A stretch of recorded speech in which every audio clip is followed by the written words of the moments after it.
Salam dalam kasih Tuhan Yesus Kristus.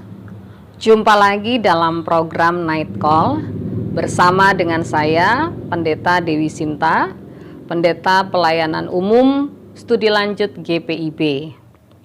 Malam hari ini, sebelum kita beranjak tidur, mari sejenak kita meluangkan waktu untuk merenungkan kebenaran firman Tuhan.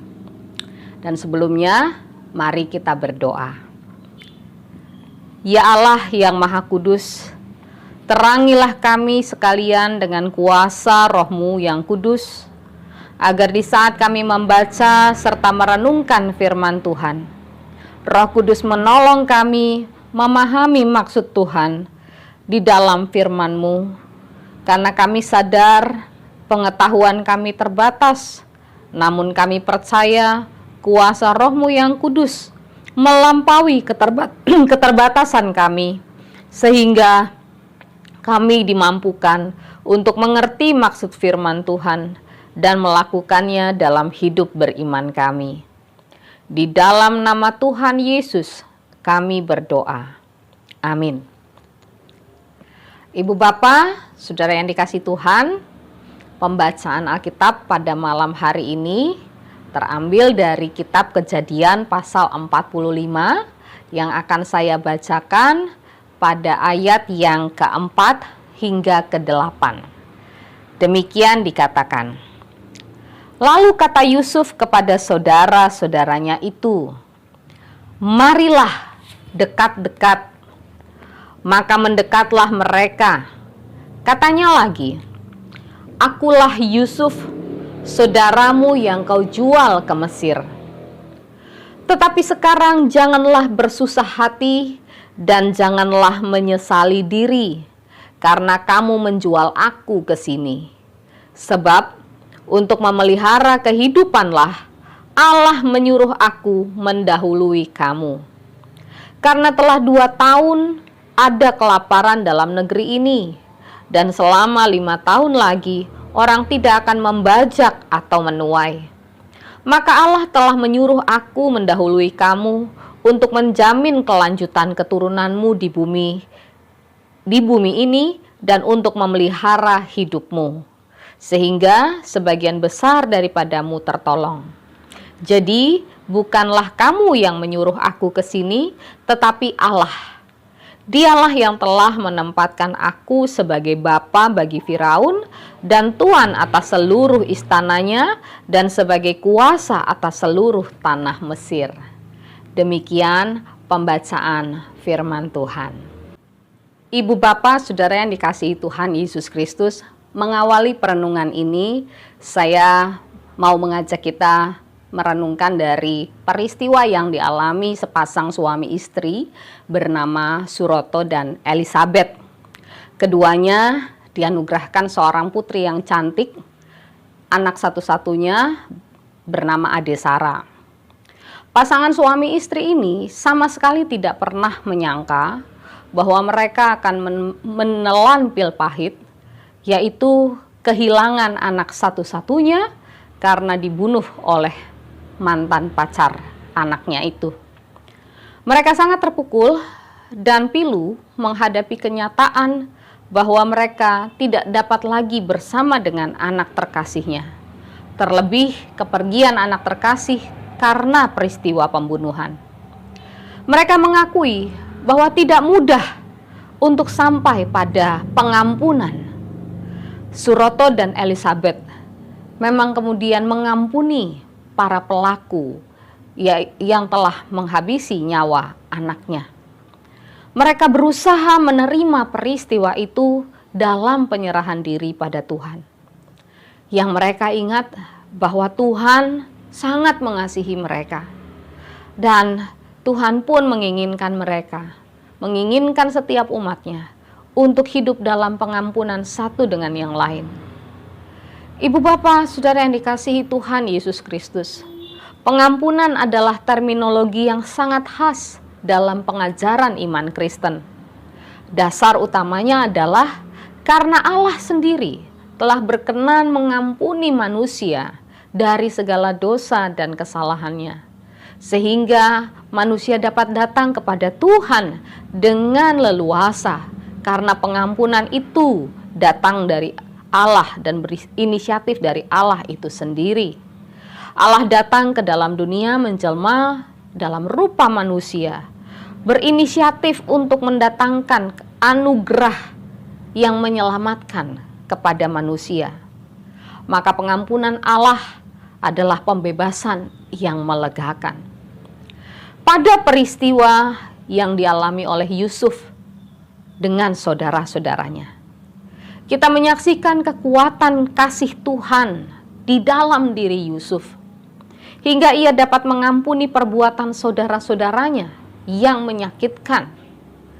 13 tahun lamanya sejak ia dibuang di dalam sumur hingga sampai dijual ke Mesir. Yusuf menjalani kehidupan yang sangat tidak mudah. Ia merasakan pahitnya terpisah dari ayah dan saudara-saudaranya. Merasakan dingin dan gelapnya sel penjara saat ia berada di dalam penjara oleh karena perbuatan istri Potifar. Sakit yang ia rasakan, kemalangan yang ia rasakan, tidak membuat ia berada di dalam keterpurukan. Yusuf merasakan penyertaan dan perlindungan Tuhan di dalam hidupnya. Ia tidak pernah benar-benar sendirian. Ia merasakan tuntunan Tuhan, sehingga ia justru menjadi berkat di negeri orang asing. Oleh karena itu Yusuf sampai pada kesimpulan bahwa penderitaan dan rasa sakitnya itu tidaklah berarti dibandingkan dengan maksud Tuhan yang mulia di dalam hidupnya dan keluarganya. Yusuf meyakini bahwa ada kehendak dan rencana Tuhan yang mulia bagi dirinya dalam tragedi yang dia alami. Yusuf menerima itu sebagai cara Tuhan untuk memelihara ayahnya dan seluruh saudara-saudaranya, sehingga Tuhan membuat Yusuf mendahului saudara-saudaranya berada di negeri Mesir.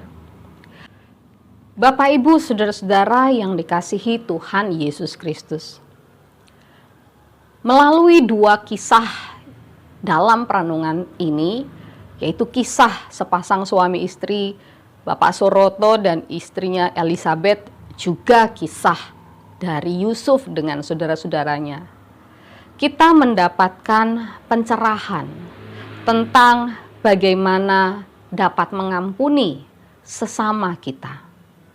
Dalam iman percaya kita diteguhkan bahwa peristiwa yang menyakitkan, penderitaan dan kesusahan sekalipun dapat kita maknai sebagai bagian dari perjalanan hidup bersama dengan Tuhan. Betapa kita pun seringkali diperhadapkan pada situasi pelik dalam relasi kita dengan sesama kita.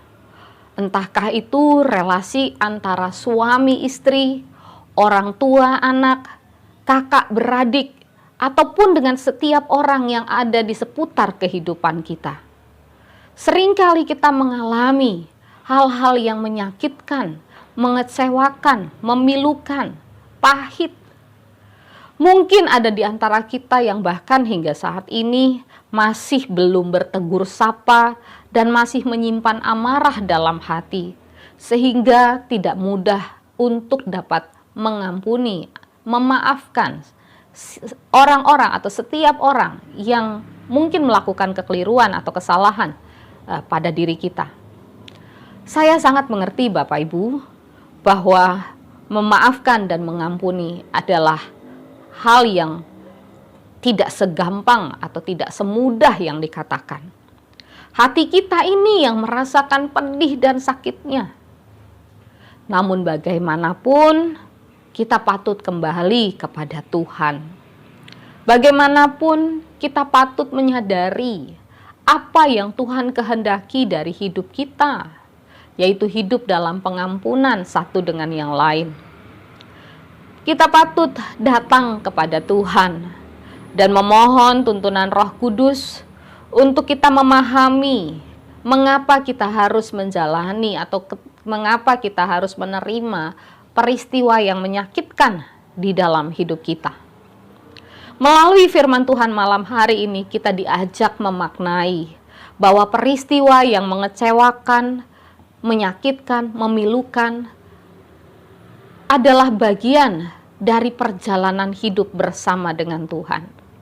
Kita patut membawanya di dalam terang firman Tuhan. Melalui perenungan malam hari ini kita diajak untuk bertanya pada diri kita sendiri. Apa sebenarnya yang Tuhan kehendaki dari kita pada peristiwa yang menyakitkan, mengecewakan yang kita alami dalam hidup? Apa yang patut kita pelajari melalui peristiwa itu? Dengan berefleksi, merenungkan diri seperti itu, maka kita diajak untuk lebih tenang, berdamai dengan peristiwa yang telah kita alami, bahkan berdamai dengan diri kita sendiri, lalu berdamai dengan orang yang membuat kita merasa sakit dan kecewa. Saat Yusuf menerima pengalaman hidupnya sebagai bagian dari kehendak dan rencana Tuhan untuk dirinya dan seluruh keluarganya, maka ia dimampukan untuk mengampuni saudara-saudaranya. Demikian juga kiranya terjadi atas kita. Sebab bagaimanapun Tuhan Yesus telah mengajarkan kita untuk hidup dalam pengampunan satu sama lain. Tuhan menginginkan kita agar merasakan kedamaian yang berasal dari Tuhan di dalam diri kita. Sebab pengampunan pertama-tama sesungguhnya memulihkan diri kita terlebih dulu. Memulihkan batin dan jiwa kita. Sebab di dalam pengampunan ada kelegaan. Hati kita yang berkenan untuk mengampuni adalah hati yang dituntun oleh kuasa Roh Kudus yang mendamaikan dan melegakan diri kita. Mengakhiri renungan malam hari ini, saya mengutip pernyataan Rasul Paulus dalam Roma 12 ayat 18, yaitu, sedapat-dapatnya, kalau hal itu bergantung padamu, hiduplah dalam perdamaian dengan semua orang. Roh Kudus menolong kita untuk hidup dalam damai. Damai di dalam hati, di dalam diri kita. Damai dengan sesama kita. Dan terlebih lagi merasakan kedamaian Tuhan di dalam hidup kita. Tuhan Yesus memberkati kita. Amin. Bapak Ibu yang dikasihi Tuhan, mari kita berdoa. Kami mengucap syukur kepadamu oleh karena kebenaran firman-Mu Tuhan telah membuka hati dan pikiran kami untuk menghayati kasih karunia Allah yang telah mengampuni dan membebaskan kami. Tolonglah kami ya Bapa untuk hidup dalam pengampunan yang Engkau anugerahkan itu dan hidup di dalam pengampunan yang Tuhan kehendaki kami jalani dengan sesama kami. Kami sadar diri kami ini manusia yang terbatas dengan segala kelemahan dan kekurangannya.